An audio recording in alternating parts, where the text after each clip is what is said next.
Bueno, Bismarck, primero que todo agradecerte por haber aceptado este encuentro, que pudiéramos conocernos un poquito más, aunque fuera de manera virtual.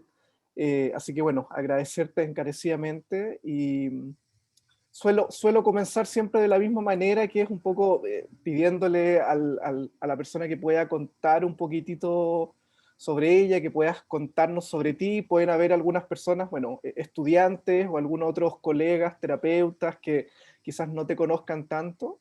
Entonces, quizás si pudieras compartir algo de ti, bueno, de tu experiencia, tu trayectoria, para que podamos tener una idea un poquitito más de quién es Bismarck Pinto. Muy bien, gracias José por la oportunidad. ¿Qué te puedo decir de mí? Me llaman Bismarck porque yo no me llamo, yo nunca me pierdo, así que estoy siempre conmigo. Y la gente que me quiere me dice Bis. Soy de origen chaqueño, del Chaco boliviano. Vivo en la ciudad de La Paz. Mis papis tuvieron que escapar de un abuelo bastante especial que tenía. Y del Chaco se vinieron mis papis de La Paz. He sido criado en la cultura chaqueña. Tengo 59 años, estoy casado con la mejor mujer del planeta hace 38 años, nos queremos hartísimo, tengo 3 hijos, una hija que se dedica al ámbito de la comunicación social, el marketing digital, es muy creativa mi hijita y ella domina la mitología del Señor de los Anillos, de lo cual seguramente más adelante te voy a hablar. Eh, tiene un tiene un programa por YouTube sobre mitos y leyendas. Ella se Wow. llama Celine. Y por la pandemia ahora está viviendo con nosotros, con su novio brasileño, porque ella vive en Sao Paulo. Y por la pandemia se vinieron y fíjate, José, están en casa haciéndonos muy felices. Mi segundo hijo se llama Pablo. Pablo está casado y con él tengo un nietito. Y justamente también estos días mi nieto está en casa. Así que ya te puedes imaginar qué locura es mi hogar. Y el menor es Víctor, Vico. Él toca bandoneón, tiene un grupo de tango, le va muy bien, es extraordinario, su grupo se llama Silencio Cromático, pero también está estudiando psicología. ¿No? Mm. Entonces, esa es mi familia, tengo 6 perros que los considero parte de mi familia. A veces cuando estoy en este afán del trabajo, se entro en mi escritorio, esperemos que eso no vaya a pasar. Eso en términos de mi familia, ¿no? Ahora, mi formación. Yo me gradué del Colegio La Salle, hice todo primaria y secundaria en La Salle, tengo un espíritu marcado por la filosofía de San Juan Bautista de La Salle. Soy católico y creo que la influencia mayor en mi fe la he recibido en el colegio. Terminando el colegio, quise ingresar al convento de los hermanos de La Salle. Estaba todo a punto, pero conocí a mi esposa. Yo tenía 17, ella 15, José. ¿No? Y es curioso cuando hablamos de la locura que hicimos, porque nos casamos muy jóvenes, yo a los 21, ella a los 19, decimos lo volvemos a hacer y al unísono decimos, no, fuimos muy locos. Yo hago poesía, Mm. he escrito 3 poemarios y desde mi adolescencia, en realidad desde mi niñez, cuando mi mamá murió, me encontré un cajoncito donde ella guardaba recuerdos y allá estaba mi primera poesía que la había escrito a los 7 años. Se llama Sillita Triste, ¿no? Tiene que ver con un juguete. Yo soy prácticamente como hijo único, tengo un hermano mayor, 11 años mayor que yo, así que prácticamente me crié como hijo único. Y eso creo favoreció muchísimo mi fantasía, favoreció muchísimo las cosas que ahora hago en terapia. ¿No? Utilizo muchos recursos que el niño usaba, como los títeres, Mm. como los juguetes a los que les hacía hablar, ¿no? Entonces, dejé de lado la idea de ser sacerdote, cura, no sacerdote, hermano de la Salle. Y entonces entré a estudiar medicina, con la intención de dedicarme o bien a la psiquiatría o bien a estudiar el cerebro, porque yo tenía una tía esquizofrénica. Digo tenía porque ella ha fallecido, ¿no? Y me fascinaba todo el delirio que ella tenía, las alucinaciones. Entonces, creo que ahí me picó la curiosidad por el cerebro humano. En mi adolescencia me encerraba horas en el laboratorio de química, siempre me ha gustado la ciencia, he sido fanático del laboratorio, ¿no? Entonces entré a medicina y me empecé a decepcionar. No terminé de decepcionarme, vino el golpe de Estado. Con el golpe de Estado se cerraron las universidades y, para hacerte corta la historia, terminé estudiando psicología en el Brasil. Pero terminé estudiando psicología sin querer, porque no había opción para medicina. Y el cónsul me ofreció irme a Curitiba. Yo jamás había escuchado ni siquiera el nombre de esa hermosa ciudad. Y me fui a Curitiba. A los 16 años me leí las obras completas de Freud y tenía un espíritu freudiano sin saber de qué se trataba. Entonces llego a una universidad eminentemente experimental, ¿no? Hice varias materias fisiológicas como anatomía 1, 2. Era tremendamente experimental y como yo tenía la formación de la carrera de medicina, me fue muy bien en esas materias, al grado que me nombraron ayudante en algunas de ellas. Y todas mis compañeras se arrimaban a mí para que yo les explique las cuestiones del cerebro y todo aquello. Tuve la suerte de tener un profesor que trabajó con Alexander Romanovich Luria, el profesor Romanelli. Y Romanelli, en la materia de ratoncito, de psicología experimental, de jugar con los ratoncitos, se entusiasmó, creo yo, con mi dedicación, porque yo el gran error de mi vida, José, fue no haber disfrutado de la vida por encerrarme en los estudios, los libros, ¿no? Entonces, fácilmente los profesores se entusiasmaban conmigo porque era de esos que decía, profe, el examen, o sea, un mal tipo, ¿no? Y estudiaba siempre. Y entonces, después de esa materia, llevé neuropsicología con él. De tal forma que fue mi primer mentor, porque tengo yo dos áreas de trabajo, el área de la terapia sistémica y el área de la neuropsicología. Es una gran ventaja que tengo sobre otros colegas. Entonces las cosas se fueron dando. Yo quería que mi esposa llegase a Brasil para vivir con ella. Éramos novios simplemente. Éramos 3 años de distancia, José. 3 años de distancia, sin internet, por cartitas nomás, ¿no? Y vine a La Paz y mi familia y la suya nos habían preparado una trampa. Entonces hice mi traspaso a la Universidad Católica Boliviana, me casé con Elenita y empezó otra dimensión de mi vida. Comentarte que en el Brasil, en mi universidad, se pedía que los estudiantes pasaran por una experiencia terapéutica. Y así me sometí a análisis, que fue una de las peores experiencias de mi vida. Estaba en la Biblioteca de Estudios Psicoanalíticos del Paraná, estudiando, profundizando Freud, pero con mi experiencia me adjudicaron un terapeuta lacaniano. Con esa experiencia fue realmente muy dolorosa, muy frustrante. Un profesor que quise muchísimo, el profesor Koslutsky, me sugirió que entre a un grupo de terapia gestáltica y en la terapia gestáltica rompí las cadenas con Freud, ¿no? En esa época publiqué mi primer librito, se llama Divagaciones de un payaso. Está en portugués, la publicó mi universidad. Es un librito chiquito donde denuncio de una manera, pero así bien juvenil, el statu quo de la sociedad, me estrello contra la religión. Es un librito que cuando lo leo no dejo de sentir cierta vergüenza, ¿no? Porque esa, no sé, en la adolescencia hay esa idea de liberarnos de todo lo que nos rodea. Pero qué buen Entonces título. me vine, sí, Divagaciones de un payaso, sí, sí. El payaso es un personaje que me gusta mucho, es más, aquí yo tengo varios muñequitos de payasitos. Entonces, cuando me vengo acá, en mi carrera había solo un profesor que conocía a Luria, el doctor Calderón Soria, con quien empiezo a trabajar con niños con retardo mental. En esta temporada mi esposa estaba estudiando pedagogía, de tal forma que los dos nos dedicamos a trabajar con niños con retardo mental. Experiencias extraordinarias, no terminaré de contar cómo aprendí con estos niños. En el interín, yo trabajaba con terapia gestáltica, con un profesor que me supervisaba y me metí a la terapia cognitiva comportamental, ¿no? Fue así, fabuloso, porque con eso, listo, adiós la falsa ciencia psicoanalítica. Y empecé a dedicarme al trabajo de terapia cognitiva comportamental. Terminé la licenciatura, mi tesis fue sobre afasias, trabajé con afásicos, mi tesis fue sobre cómo piensan los afásicos sin lenguaje, el lenguaje y el cerebro hasta ahora me fascina.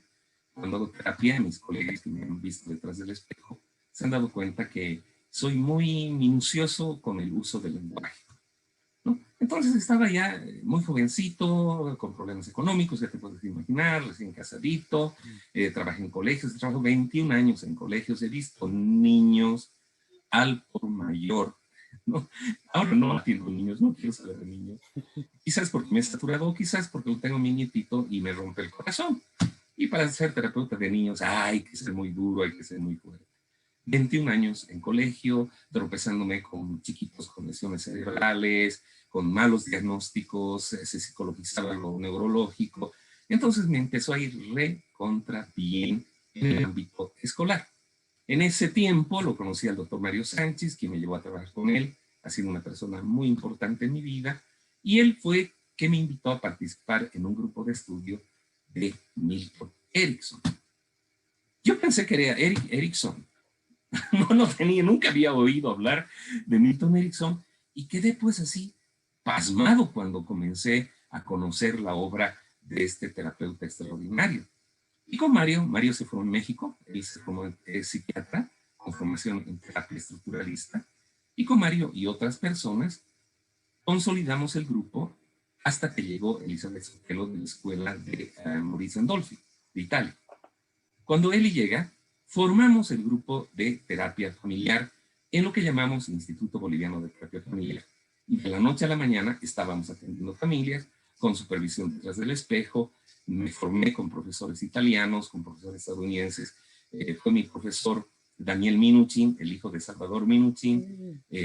Cuando muere Elizabeth en un accidente atroz, Mauricio Andolfi llega a Bolivia y nos forma en su escuela.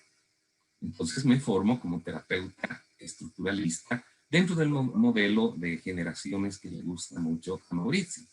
También fue mi profesor Carmine Esaccu, Adelaide Gardi, o sea, una cantidad de profesores italianos faltaba que comiese espagueti todos los días. Pero también tuve la suerte de conocer un ser humano extraordinario, Flavio Gidomate. Él era terapeuta de parejas y de origen brasileño, entonces nos hacíamos re amigos, le ayudé a traducir algunos libros, ¿no? Yo tengo un vicio, José. Bueno, tengo varios. El más grande se llama Bolívar. No sé si has escuchado hablar de mi equipo. No algo que suspendo sesiones, suspendo clases cuando juega mi... Este es mi gran vicio. El otro vicio que tengo es El Señor de los Anillos, ¿no? He escrito un libro sobre la obra del Señor de los Anillos. Es una obra que me sigue fascinando. Es la decisión entre las creencias católicas y la mitología. Entonces, ese es otro vicio. Pero tengo uno que la gente en la universidad me critica de alguna manera y es escribir. Ya llevo 15 libros escritos, José. 15. Sí, yo mismo me sorprendo. Mi nieto entra, ven Sam. Ya te voy a presentar a mi amigo. Este Hola, es mi nieto. hola, hola. Él es José, desde Chile, me está haciendo una entrevista. Y entró tocando. Entró tocando tamborcitos. Y durante ese tiempo empecé a escribir un librito que se llama Padres, Hijos y Pareja. Es el primer libro acerca del enfoque sistémico en el cual prácticamente me fui incorporando. Pasó el tiempo, voy a resumir, la historia es larguísima, José, porque soy viejo. Entonces tuve esa formación en el instituto, nos iba muy mal con las familias. O bien venían una sesión y no volvían o empeoraban. Y las familias que los profesores atendían en el instituto se molestaban luego muchísimo con nosotros. ¿Por qué? Porque una de las herramientas del modelo andolfiano es la provocación. Y resulta que las familias paseñas, en general, no son para tratarlas con confrontación, sino con cariñito. En mi ciudad todo pasa por el cariño. Y a lo que hay que sumar la diversidad cultural que existe en las familias. Y hay tiempo más adelante, si quieres profundizar. Entonces, eso nos obligó a ir modificando el modelo. Se incorpora al grupo Cintia Luizaga, que ella también estudió en México, y trae algunas nuevas ideas. Entonces, Blanca Level, de formación rosariana, ella estuvo en un taller con Carl Rogers, o sea, una mujer es extraordinaria, Blanquita. Yo creo que es una de las personas más influyentes en mi vida personal por su calidad humana, por su visión, y no se hizo problema en asimilar el enfoque sistémico dentro de sus concepciones humanísticas, ¿no? Con Virginia Satir, con Carl Whittaker, además conoció a Whittaker, conoció a Mónica Caín. Blanquita ha sido una persona que de contacto inmediato con los grandes personajes de la terapia familiar. Entonces el grupo se redujo a Blanca, Mario, Cintia y mi persona. Los 4 éramos los del Instituto de Terapia Familiar. Con Mario Sánchez viajamos a Buenos Aires a participar de un taller del CEFIT. Y nos sorprendió muchísimo cómo los pacientes porteños eran obedientes, cosa que a mis colegas chilenos también les sorprende cuando ven la supervisión que hacemos con pacientes. Los pacientes bolivianos no son obedientes. Con decirte que cuando usaban la palabra tarea, no la hacían porque tarea tiene connotación negativa. Entonces la reemplacé por ejercicio, peor. Ahora ya no digo ni tarea ni ejercicio. Tenemos que hacer algo para entender lo que está pasando. Eso solo la palabra algo. Las familias paseñas, principalmente, ¿no? Dejando de lado las familias de otras regiones, son muy susceptibles al afecto. Entonces, cuando estuvimos en ese CEFIT, vimos primero la calidad del manejo de los pacientes, donde los pacientes obedecían, pero también la estructura del CEFIT. Rosa Serman, la directora, ¿sí?, había elaborado un sistema protocolizado, no sé si en castellano, sistematizado mejor, sistematizado de la terapia. Etapa 1, diagnóstico; etapa 2, derivación; etapa 3, intervención. Y otra gran sorpresa fue conocer los modelos posmodernos.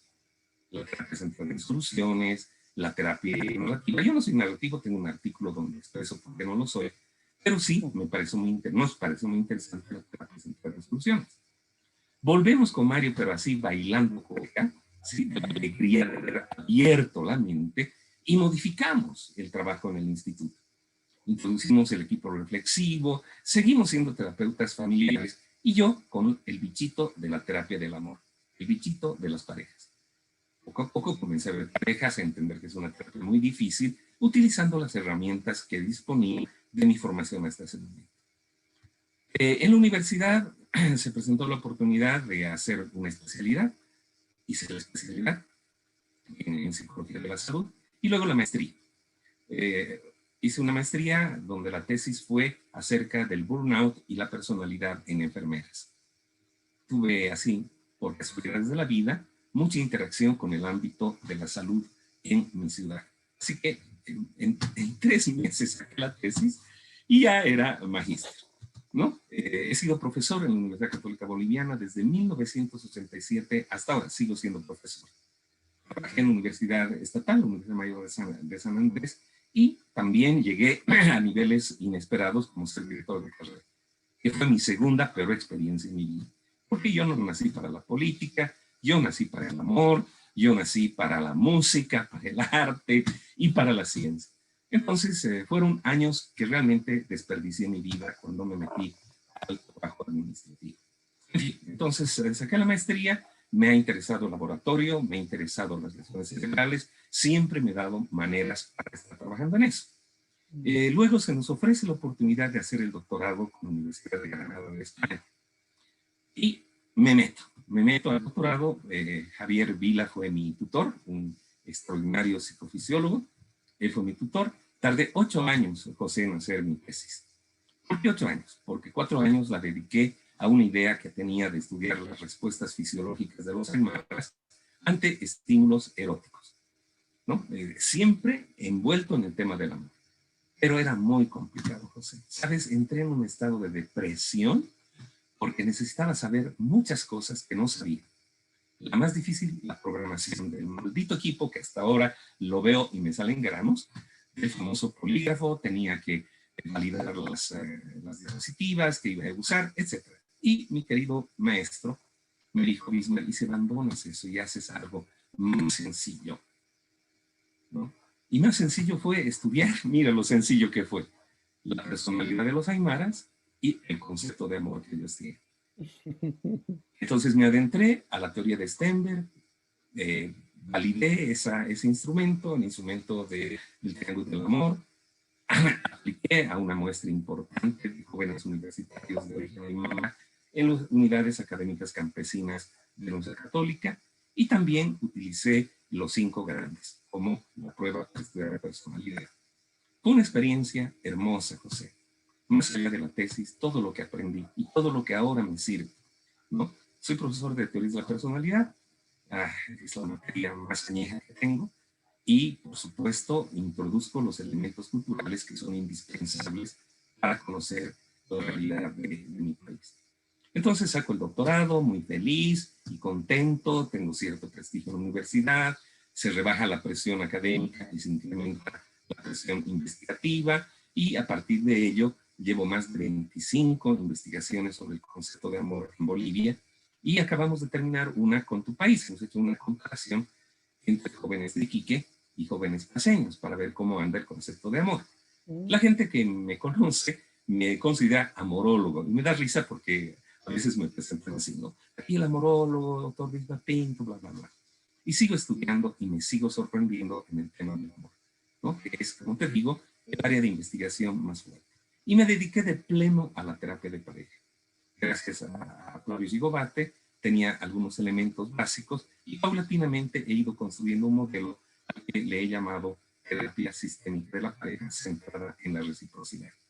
He formado un grupo de colegas que están poniendo en práctica el modelo para validar el modelo.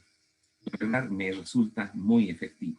Me sorprende la efectividad. Es un modelo eminentemente matemático, sí, porque hacer terapia sistémica es hacer matemática, de tal forma que se pueda transformar el modelo en términos matemáticos, que es una de mis aspiraciones. He hecho amigos en la carrera de economía de la universidad, doctores en economía que trabajan en teoría de los juegos, y con ellos tengo la esperanza de poder en algún momento transferir toda la parte subjetiva de este modelo a la connotación matemática, tal como hizo Goodman, ¿no? Cuando me encontré la fórmula del amor de Goodman, no sabes la alegría que me produjo. Porque hay esa cosa, ¿no? El gran problema de la psicología es su lenguaje. Entonces eso facilita la inserción de falsas ciencias, de tergiversaciones, de conceptos absurdos. La propuesta de Hull, la propuesta de Skinner, ¿no? De hacer, hacer un lenguaje matemático de la psicología, creo que es algo que los psicólogos no tenemos que abandonar. Claro, mis pupilos se asustan porque mucha gente entra a psicología justamente porque piensa que no van a ver matemáticas. Pero tengo un colega al que admiro muchísimo, se llama David Roth. Él trabaja en el ámbito experimental y, por supuesto, me alienta en esta labor científica a la cual yo me apego radicalmente, porque pienso que la ciencia debe ser la base de la psicoterapia. Eso, mira, media hora te he hablado de quién soy, ¿no? No, pero me parece muy interesante. De hecho, se me abren varias ventanitas por las cuales me gustaría poder entrar. Voy a tratar de priorizar porque deben ser muchos temas, pero quizás eso puede generar una próxima conversación para poder hablar de aquello que a lo mejor no alcancemos ahora. Eh, hay como tres grandes temas que logro como reconocer un poquitito en lo que nos has contado, y que los tres son muy interesantes. Uno tiene que ver con la neurociencia, o lo que tiene que ver más como con esa área, y ahí me gustaría que conversáramos un poco de la articulación entre eso y la psicología o la terapia, eh, porque a veces se suele entender que la terapia como que está un poco alejada de la neurociencia, o hay algunos colegas que le hacen un poco el quite por considerarlo un poco complejo, por considerar que deshumaniza el acto terapéutico, como que, ¿sí? Pero en las conversaciones que he tenido hasta el momento, la mayoría me ha comentado o hablado que es muy relevante traerlo, tanto en la investigación, en el conocimiento, ¿sí? Eh, entonces quizás partir por esa ventanita, y en tu experiencia, ¿cuál es la importancia o la relevancia que puede tener para la terapia, la investigación o el conocimiento de la neurociencia o de los sistemas biológicos? Creo que el otro día justamente hablaba con un psiquiatra mexicano, que él me decía que me encantó lo que dijo, que si uno es sistémico, está el sistema biológico.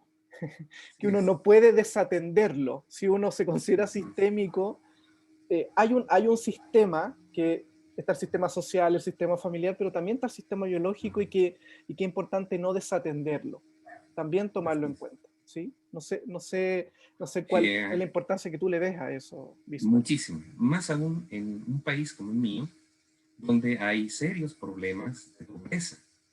Y la pobreza está directamente relacionada con los déficits del sistema biológico. Entonces, por ejemplo, la ciudad de Oruro es una ciudad donde es muy frecuente encontrar personas con cisticircosis. ¿Mm? Y si un psicólogo no sabe de neuropsicología, pues no va a ser un diagnóstico. Claro, estoy atendiendo a una paciente, es que a veces es horroroso, José. Estoy atendiendo a una paciente que ha noqueado varios terapeutas desde su niñez. Nadie se había dado cuenta que ella tiene una alteración a nivel prefrontal, lo que deriva en problemas de aprendizaje. Ella actualmente tiene 24 años. Problemas de aprendizaje, problemas en la regulación de las emociones, problemas en la integración de la información. Lo sorprendente es que esta chiquita ha logrado salir bachiller, ha terminado el colegio, está a media carrera, no sé cómo lo ha logrado. Pero ¿por qué no acertaron en la problemática de la niña? Porque no saben.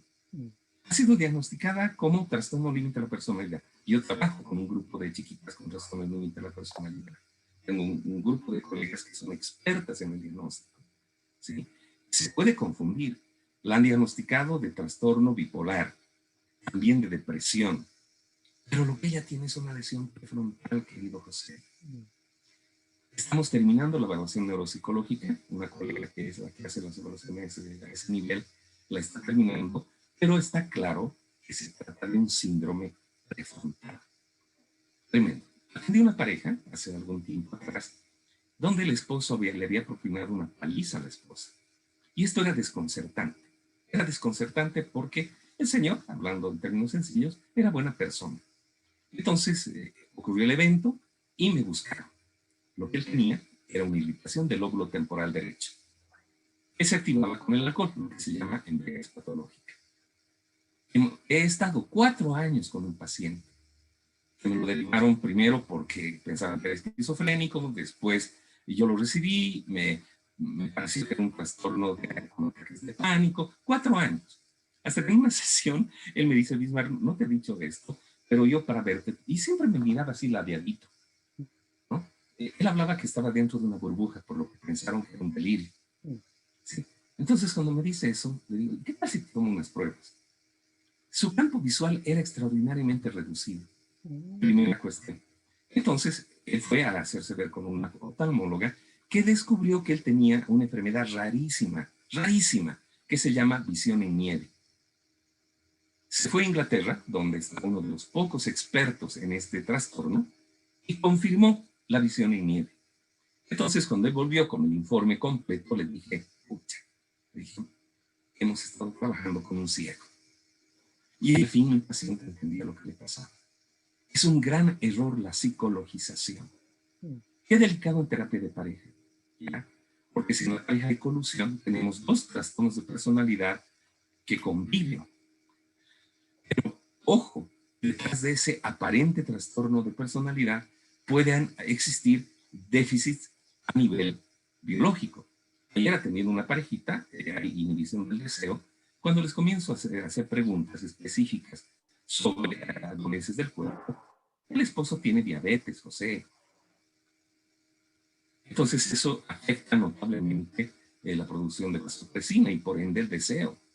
No va a funcionar ninguna terapia porque no es un problema psicológico. Ni qué decir de niños. Me extendería horas hablándote de mis experiencias tremendas con niños que han sido mal diagnosticados por psicólogos que no tienen la formación neuropsicológica. ¿Sí? Entonces, desde ese punto de vista, es re importante como instrumento de diagnóstico.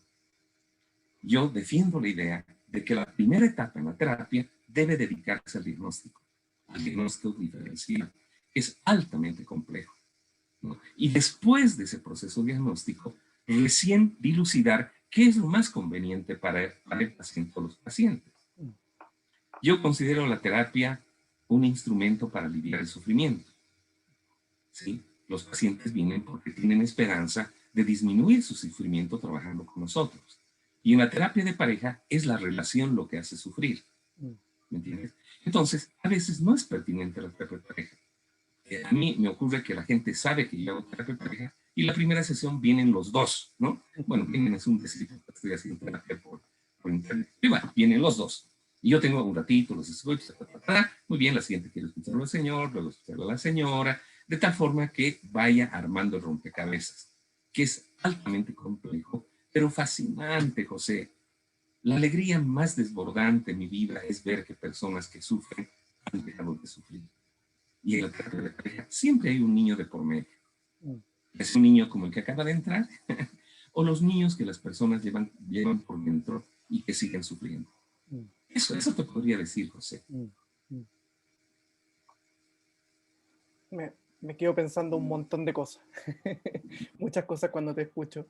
Sí, yo definitivamente creo que vamos a tener que tener muchas más conversaciones. Hay muchos temas interesantes que me gustaría como profundizar contigo. Ay, yo feliz, Eh, José.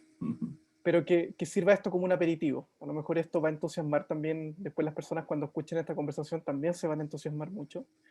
Eh, otra de las ventanitas o de estos temas que también tú comentaste que considero que es bien importante, el tema de pareja lo voy a dejar para el final y si no alcanzamos nos dedicamos en una próxima conversación de lleno porque creo que Muy bien. merece un espacio pero eh, exclusivo para hablar de pareja.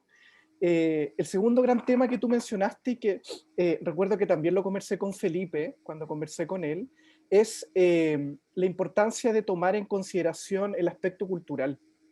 Cuando conversábamos con Felipe respecto a las motivaciones del libro que él escribió, en donde convoca a distintos terapeutas de Latinoamérica, yo le preguntaba, bueno, ¿qué lo motivó? Y un poco lo que él me decía era justamente el entendimiento de que nosotros nos hemos formado con teorías de otros lugares. Hemos estudiado autores o realidades culturales que no son a veces tan equiparables a la nuestra, y tú lo rescataste nuevamente en la conversación, la importancia de lo cultural. Entonces, también me gustaría preguntarte un poco qué es lo que fuiste descubriendo también al tomar en consideración lo cultural para la terapia. Ya mencionaste algo respecto a que las personas no eran tan obedientes, no hacían caso de las indicaciones, y eso es tremendamente importante porque no sé si la técnica toma eso en consideración. La técnica está pensada probablemente para poder ejecutarla, pero considerando un tipo de persona o de familia que en el fondo va a acatar esa indicación, pero tú te diste cuenta de, oye, acá no, si no modificamos, no variamos el lenguaje o no variamos la técnica, no tiene sentido. Entonces, creo que ahí aparece lo cultural como muy relevante a la hora de intervenir o de pensar en un proceso terapéutico con las personas. Ay, José, tengo así montones de cosas en mi cabeza. Para comenzar, yo soy chaqueño de origen. Sí, el Chaco es un lugar cálido, la gente viste como los gauchos argentinos, tomamos mate, montamos caballo, ¿sí? Mientras que en la ciudad de La Paz hay mucho frío, la gente se envuelve como un minta, no sé si conoces un minta, es un delicioso pastelito que se sirve en mi ciudad, la gente se envuelve como un minta, están muy alejados del cuerpo, en cambio en el oriente boliviano están muy cercanos al cuerpo. Quizás eso ha hecho con que yo vea de manera diferente desde niño la cultura paseña.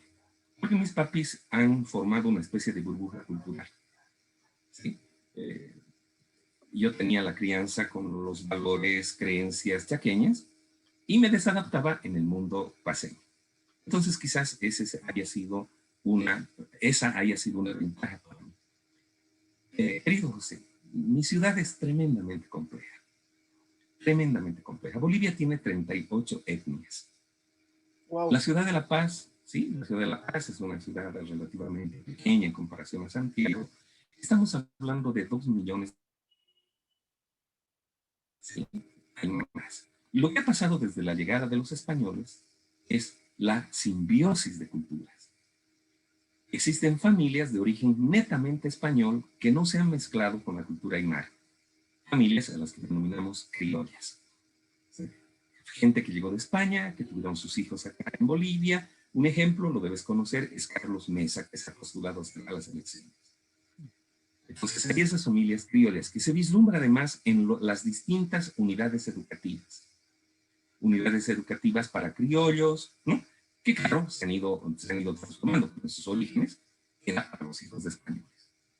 Y luego tienes a los aymaras mestizos occidentalizados. Es una fuerza social muy, muy grande en la ciudad de La Paz, que se nota en una fiesta hermosa cuando vengas, ojalá te haga coincidir con aquellas que se llama Entrada del Gran Poder, ¿no? Que es una fiesta religiosa dedicada al Señor del Gran Poder, donde la gente ostenta su riqueza, ¿no? Tiene señoras que visten prendas que pueden llegar a costar hasta $20,000. Entonces, los aymaras occidentalizados, ¿sí? Tienen valores muy diferentes a los criollos. ¿Okay? Y luego tenemos los aymaras que se han insertado al mundo occidental sin perder sus raíces. Son los aymaras mestizos. Estas personas tienen distintos valores. Un ejemplo es el Evo Morales, que todos lo conocen, ¿no? Pero que tiende a la recuperación de sus valores ancestrales. ¿Entiendes? En cambio, los aymaras occidentalizados rechazan sus orígenes. Hay una película, vale la pena verla, ganando premios, es una película boliviana muy linda, se llama Zona Sur. Si la puedes conseguir, vale la pena para que entiendas estos elementos. Y a eso, querido José, se suman las familias europeas. ¿Ya? He visto que en Chile también se ha producido el mismo fenómeno. ¿Qué se llama esto? Por el tren, por el ferrocarril, ¿sí? Llegaron ingleses, también llegaron a Bolivia ingleses. Llegaron alemanes, llegaron italianos. Mi bisabuela era italiana, llegó de Sicilia a Villamontes. Es un misterio que no he logrado dilucidar, porque he estudiado mi genograma, he ido a buscar mis raíces, hasta que llegué a la italiana gorda. Eso sí, no, que era muy mala, pero claro, una mujer que seguramente estaba escapando, que no pudo volver a Sicilia. Entonces tienes familias europeas, que de la misma forma están las que asimilaron la cultura boliviana y están las que no lo hicieron, las que se mantienen cerradas. Hay colegios exclusivos para estas familias. Hay colegio francés, hay colegio estadounidense, ¿no? Donde, por supuesto, adivina quiénes asisten. Los aymaras occidentalizados. Y luego se quejan de que hay acoso escolar. Claro. Entonces, las culturas en la ciudad de La Paz son altamente complejas. Justamente este paciente que cuento que tiene diabetes es un criollo que está casado con una francesa. Ahora, ¿dónde ha sido lo lindo en mi trabajo? Encontrar que los conceptos de amor son diferentes. Encontrar que la organización familiar también lo es. Por ejemplo, las familias aymaras occidentalizadas no tienen en su concepción que los hijos se tienen que ir. Estas familias construyen edificios, plantan bajes de negocio, el otro están los papás, el otro los hijos. Los hijos, por definición, no se van. O sea, chao Haley con su idea de la emancipación. Los hijos no se emancipan. Es más, cuando se casan, traen a la mujer a vivir en estas torres. ¿Qué me lo hizo notar? Es que tiene que ser alguien de afuera que te lo haga notar. Carmen Saco me lo hizo notar. Me dijo, Bisma, ¿te has dado cuenta? ¿Tantos edificios? Yo, sí, no son edificios. Para mí no son edificios. Como yo veo todos los días, son casas donde vive toda la familia. Ahí entendí por qué algunas familias en el instituto no volvían. Porque como que las presionábamos a que se ajusten al modelo de la emancipación. ¿Me entiendes? Las familias criollas viven con nostalgia, José. Viven con nostalgia, añorando la tierra perdida. Entonces sus hijos se van a España a limpiar baños o limpiar viejitos, pero la familia está orgullosa porque es muy importante que los hijos salgan de Bolivia. Ahora, como yo veo parejas, las parejas son muy distintas. Mi esposa, no iré muy lejos, mi esposa es de origen paceño. al inicio de nuestra relación, ya te puedes imaginar los problemas culturales que teníamos con el uso de las palabras. Entonces, en Santa Cruz, que es otra de las ciudades grandes de Bolivia, el concepto de amor se organiza. Primero el compromiso, después de la intimidad y luego la pasión. Estoy hablando de 18, 24 años, tanto chicos como chicas. Ciudad de La Paz, primer lugar intimidad, segundo lugar pasión, último lugar compromiso. ¿Qué pasa en Santa Cruz? La gente a los 19 años se está casando. ¿Qué pasa en La Paz? La gente está evitando casarse. Se están casando los 32, 34. A ceñito que se va a Santa Cruz, vuelve casado. ¿Me entiendes? Entonces, cuando yo tengo una pareja cruceño, paseña, listo. El concepto de amor es diferente. Y eso genera los conflictos en el ámbito del amor. Y si nos vamos al ámbito de la convivencia, ¡ah! Tremendo. Las costumbres, las costumbres. En el Chaco, la sopa es inevitable, acá no. No se concibe almuerzo sin sopa. Rodrigo lo sabe, me llevó a comer y yo pedía sopita. Pero acá no. Cochabamba, que es la ciudad más diría, más mestiza que existe en Bolivia, la alimentación es formidable. Ha fracasado McDonald's. Es el único país en el mundo donde fracasó McDonald's. ¿Por qué? Porque la alimentación en Bolivia pasa por el afecto también. ¿Quiénes van a Burger King, que ha sobrevivido? Fácil de dilucidar. Europeos, españoles y mestizos occidentalizados. El tema del prestigio, querido José, este es un valor predominante en varias de estas parejas y de estas culturas. Entonces, si yo no conozco, cuando llegó Rodrigo y supervisó casos, él me dijo, Bismarck, ¿cómo lo hacen los bolivianos? Estos casos son muy difíciles. Porque es una mezcolanza, ¿te das cuenta? Por un lado, la cultura, por otro lado, varón-mujer. Estoy hablando de pareja. Varón-mujer, si hablamos de familia, niño. ¿Cuál es la función del niño? Las creencias están arraigadas, muy arraigadas, y eso ha generado un catolicismo aymara. José, por un lado, y al contarte estas cosas, me voy dando cuenta de lo difícil que es, pero por otro lado, espero que tú estés sintiendo fascinación. Absolutamente. Nunca me olvidé, Carmen Esajo estaba atendiendo una familia, ¿no? Una familia alcohólico, eran dos hermanitos, y la señora llevaba un bebé. Entonces, a los 15 minutos de la sesión, la señora saca el pecho para darle de mamar a la guagüita en la actitud más natural del planeta. Carmen se levantó y fue detrás del espejo y dijo, ¿qué es esto? ¿Esto es normal? Entonces, ese tipo de cosas, si no las conoces, estás perdido, ¿no? De ahí lo importante en la formación, querido José, de la antropología, ¿no? Y lamentablemente no es muy buena esa formación en los colegios jóvenes, ¿no? Estaba justamente pensando en eso, como que no sé, estaba pensando en un terapeuta familiar sistémico, la necesidad de incorporar conocimiento o un bagaje biológico, al menos tener un bagaje o tener al menos una noción para hacer lo que tú decías. Y no te olvides que el terapeuta también pertenece a una cultura. Exactamente, sí.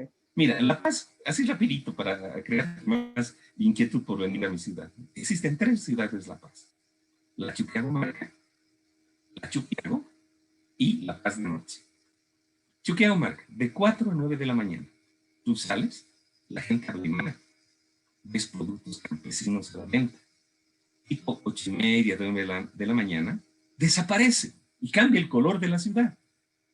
Porque la gente de origen aymara viste con ropa oscura. ¡Rum! 9 de la mañana, cambia la ciudad. Es Chuquiago, la ciudad occidental. Esto está descrito en un libro fabuloso que justamente se llama Chuquiago, de Javier Albó. Okay. Pero está La Paz de Noche, Javier. Javier, digo, José, está La Paz de Noche. Es Nueva York en Alacitas. Alacitas es la feria, es una feria que existe en enero donde se venden miniaturas. La idea es que si te compras la miniatura se va a realizar tu deseo. Los paseños son muy creativos. Entonces está La Paz de Noche, que es Nueva York de las citas. Encuentras todo, todo lo que te puedes imaginar en Nueva York, pero en pequeñito. Por decirte, bares de cueros, de sadomasoquismo, donde entran 10 personas, qué sé yo, pero existe. Es fascinante. Y te debe pasar, cuando escucho a mis pacientes, es como leer un libro, como leer una historia. Y no, en mi caso no me aburro nunca porque sigo sorprendiéndome. Estoy atendiendo a un paciente que es bisnieto de un comandante de la Gestapo. Y cómo toda esa mitología nazi ha incidido en su familia, incide en mi paciente. Y él está casado con una mujer de origen estadounidense, una boliviana de origen estadounidense. Ya te puedes imaginar esa mezcolanza. O sea, por un lado, es qué difícil, pero por otro lado es qué fascinante. Yo tengo que cambiar, estoy atendiendo a una pareja y tengo que cambiar de cerebro para atender la que viene. Por eso la importancia de la matemática, porque si no nos perdemos. Nos perdemos. ¿Cómo generalizar las técnicas terapéuticas en un mundo como el mundo donde yo vivo? ¿Qué tienen en común a pesar de la diversidad? Lo que tienen en común, querido José, es la reciprocidad. La base del primer nivel del amor. Yo te doy, tú me devuelves. Yo te doy, tú me devuelves. Y el brinco, que es un cambio 2, hacia la teoría del don, hacia el otorgamiento. Ojalá podamos hablar otro momento, porque a mí me interesa mucho, mucho difundir estas ideas que pueden estar equivocadas. ¿No? Sí, no, absolutamente. O sea, ten por seguro que vamos a volver a encontrarnos para dedicarnos de lleno a todo el descubrimiento que has hecho a partir del tema de las parejas, de la convivencia, del amor. Me parece fascinante, fascinante. Me quedé pensando un poco mientras te escuchaba de esta idea de la importancia de la incorporación del bagaje biológico, de lo antropológico, y de cómo este ejemplo que ponías de cambiarte de cerebro, como de alguna forma el vivir en un país tan diverso, con una cultura tan, como que estaba imaginándome como un caleidoscopio, como con distintos colores, con distintas formas, te ha ido llevando también en tu trabajo y en tu quehacer terapeuta a ir siendo también diverso. Imagino que eso también te ha llevado a ir como, creo que la terapia estratégica hablaba de diseñar un traje a la medida, como de tratar de no generar plantillas ni nada como tan industrializado, sino que algo un poco más artesanal, algo que sea para esa persona, para esa familia, y creo que un poco en tu experiencia eso queda pero de manifiesto. O sea, no podrías aplicar lo mismo con una familia, con las características que tú mencionabas, con otra, o con una pareja. Es como, y ahí queda de manifiesto eso. Entonces pensaba en lo importante cuando uno habla de hacer terapia familiar. ¿Qué familia es la que está ahí dando vuelta? ¿Qué familia está en la cabeza? Cuando digo soy terapeuta de familia, debería ser de familias, ¿o no? Estoy pensando ahora que uno debería hablar de hago terapia familiar. Además, el concepto de familia. Sí. Porque el concepto de familia viene de los romanos. Cuando llegan los españoles no había familia en el mundo andino, había el ayllu. Entonces, la creatividad de nuestra gente, querido, cómo han ido adaptando, creando la ilusión a los españoles de que aceptaban sus condiciones. Ay, tenemos que seguir hablando. Porque mira, cuando estuve en México, con mi querido amigo que me llevó, él es un psicólogo familiar, no terapeuta, sino psicólogo, y me llevó a pasear, fuimos en la época de los muertitos, las fiestas de los muertitos. Ah, no, qué parecida la problemática a la que tenemos nosotros. Cuando di mis talleres, la gente decía, pero usted está hablando de México. Ecuador, querido, la cultura quechua, Perú, que, pucha, o sea, lo que estamos haciendo ahora con Felipe, Rodrigo, Pedro, Patricio, es crear un equipo de investigación latinoamericana con el sueño dorado, José, de tener modelos terapéuticos latinoamericanos. Nos parecemos tanto y no nos hemos estado mirando entre nosotros. Yo insisto en que el momento en que fuimos a Buenos Aires con Mario fue el que abrió la perspectiva, porque fue mirarnos en colegas argentinos. Y de ahí mi amistad con Marcelo, es gracioso, ¿no? Los de CEFIB y los de la Escuela Sistémica, no sé qué, no, como ocurren en todas partes, en Chile también, y esas escuelas que no se quieren, ¿no? Pero creo yo que ahí comenzamos a darnos cuenta de la urgencia de la mirada latinoamericana. Lo que tenemos y no tienen los otros psicólogos y terapeutas cognitivos, etcétera, es un modelo matemático. Nuestro modelo es matemático, entonces podemos llevar estos lentes a cualquier cultura. El tema de lo sistémico es universal, es un modelo matemático universal, la cibernética es universal, etcétera. Todas las miradas del enfoque sistémico son universales. Esa es la gran ventaja.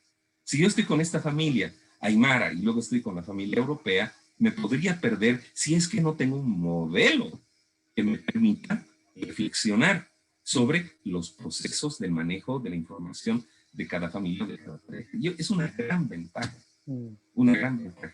Y bueno, así como Felipe fue generoso, yo te voy a pasar los libros míos, donde hablo de estas cosas, ¿no? De manera que si te animas, yo estoy reanimado, José, ahora estoy de vacacioncita. Justo con esta actividad se acabó mi trabajo del 2020, así que voy a estar 2 semanitas viendo Netflix. Así que cuenta conmigo y después me organizo, no hay ningún problema, yo feliz, es una experiencia muy buena para mí. No, no, fantástico. Estamos llegando al... No quiero que se acabe, estamos llegando al final de la entrevista, pero vamos a volver a conversar, tenlo por seguro. Vamos a agendar inmediatamente después otra conversación. Me quedé pensando un poco en lo que planteabas de... Bueno, yo hago clases, también soy docente y me quedé pensando en la importancia de ir acercando también en la formación de estudiantes la mirada latinoamericana, cómo poder ir complementando, ir dando a conocer a los estudiantes, de ahí también este espacio que me interesa a mí poder divulgar y hacer difusión también de la terapia familiar, también de voz de sus propios protagonistas, acercar un poco también terapeutas latinoamericanos. En la formación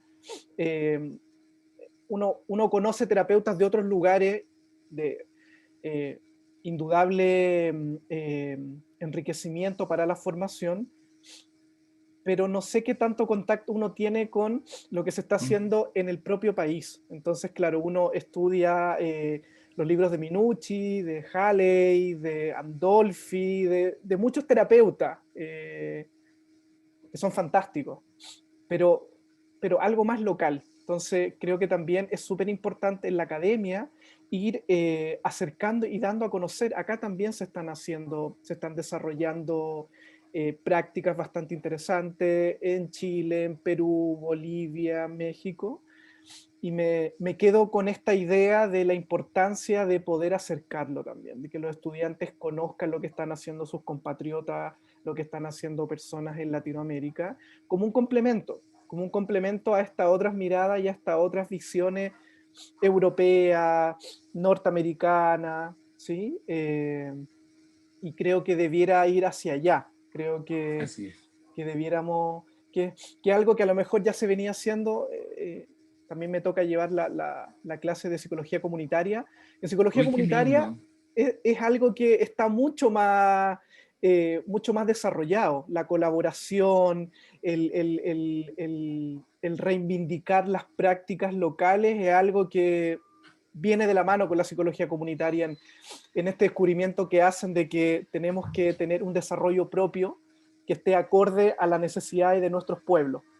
Así es. Yo creo que hacia allá me imagino que debiera ir orientándose esto y bueno, y el trabajo que estás haciendo tú, Rodrigo, Felipe, creo que también está haciendo un aporte tremendo en esa dirección, en un desarrollo. Felipe con Así todas sus es. investigaciones, que también es bastante inquieto, creo que va a ser un aporte tremendo. Así que no me queda más, Bismarck, que agradecerte este espacio. Vamos a volver a conversar. Quedó pendiente pareja, lo vamos a dejar ahí como para entusiasmar a las personas que después escuchen esta entrevista, que no se pierdan, porque ahí nos vamos a meter de lleno con el amor, con las parejas, ¿ya?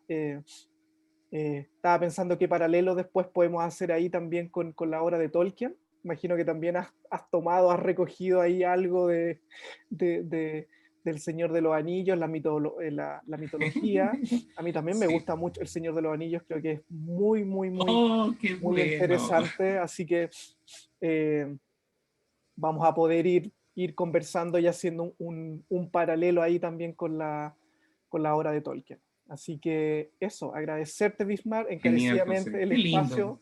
qué Disfruté lindo. mucho la conversación contigo. Imagino que lo que las personas que escuchen también van a quedar también muy entusiasmadas, van a quedar muy inspiradas también Ojalá.